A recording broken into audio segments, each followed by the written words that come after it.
Hi friends, today వచ్చి మేము రాయలసీమ ఎర్రకారం చేస్తున్నాము. అలాగే పల్లీల చట్నీ చేస్తున్నాను.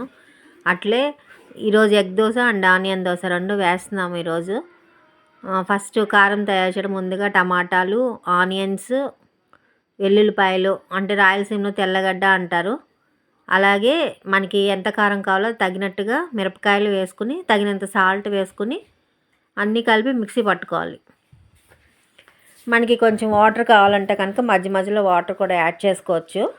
కానీ టమాటా అండ్ ఆనియన్లో ఉన్న వాటర్ సరిపోతుంది. ఇప్పుడు మనం ఇట్లా మిక్సీ కొట్టుకున్న కారాన్ని తాలింపు వేసుకోవాలి. నూనె వేడెక్కిన తర్వాత ఆవాలు, కరివేపాకు వేసుకుని బాగా ఫ్రై అయిన తర్వాత నేను ఇప్పుడు పల్లీల చట్నీ చేస్తున్నాను కదా, దానికి కొంచెం పెట్టుకుంటున్నాను తాలింపు వేయడానికి. మిగిలిన దాంట్లో ఈ మిక్సీ కొట్టిన కారాన్ని అందులో వేసేయాలి. వేసి కొంచెం బాగా పచ్చివాసన పోయేంత వరకు ఫ్రై చేసుకోవాలి. బాగా ఫ్రై చేసుకోవాలి, లేదంటే పచ్చివాసన వస్తుంది ఏగకపోతే.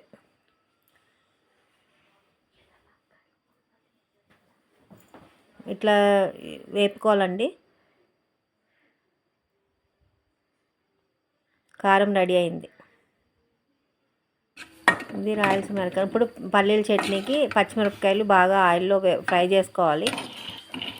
అలాగే పల్లీలు కూడా బాగా ఫ్రై చేసుకోవాలి. మంచిగా సిమ్లో పెట్టుకొని కలర్ వచ్చేంత వరకు ఫ్రై చేసుకోవాలి. ఇలా బాగా వేపుకోవాలి. ఇట్లా ఫ్రై అవ్వాలండి. బాగా కలుపుకుంటూ మాడిపోకుండా మంచిగా ఫ్రై చేసుకోవాలి.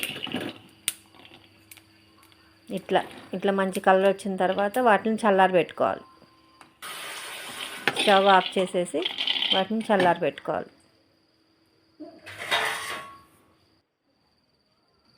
ఇప్పుడు మనకి పల్లీల మిక్సీ జార్లో పచ్చిమిరపకాయలు, పల్లీలు, తినే శనగపప్పు కూడా వేసుకోవచ్చు అండి. అట్లే కొబ్బరి ఉన్న పచ్చి కొబ్బరి కూడా వేసుకోవచ్చు. తగినంత చింతపండు,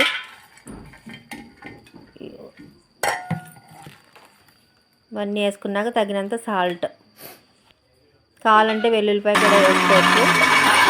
ఇవన్నీ మిక్స్ పెట్టుకోవాలి. మధ్య మధ్యలో వాటర్ యాడ్ చేసుకుంటూ మనకి నచ్చిన విధంగా మెత్తగా కావాలంటే మెత్తగా, నేను కొంచెం కూడా చేసుకోవచ్చు. అది మన ఇష్టం. ఈ వీడియో కనుక నచ్చితే మీరు లైక్ చేయండి, షేర్ చేయండి, సబ్స్క్రైబ్ చేయండి.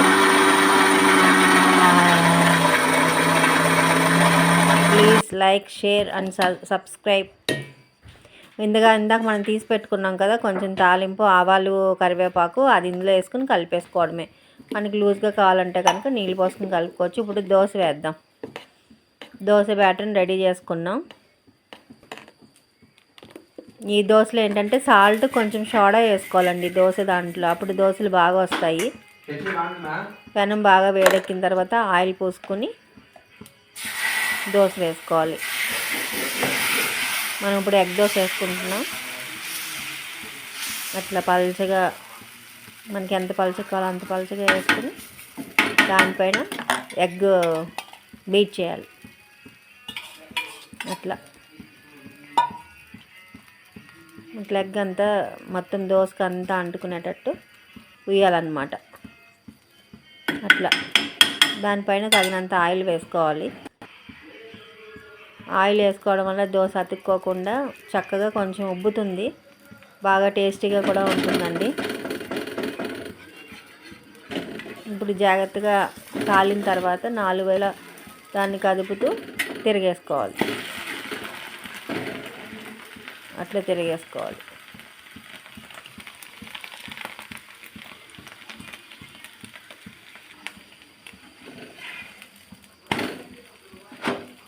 అట్లా కాలిన తర్వాత ఎగ్ అంతా కూడా బాగా మంచిగా ఫ్రై అయిన తర్వాత దానిపైన ఈ రాయలసీమ ఎర్రకారాన్ని వేసుకొని మొత్తం అంతా పూసుకోవాలి.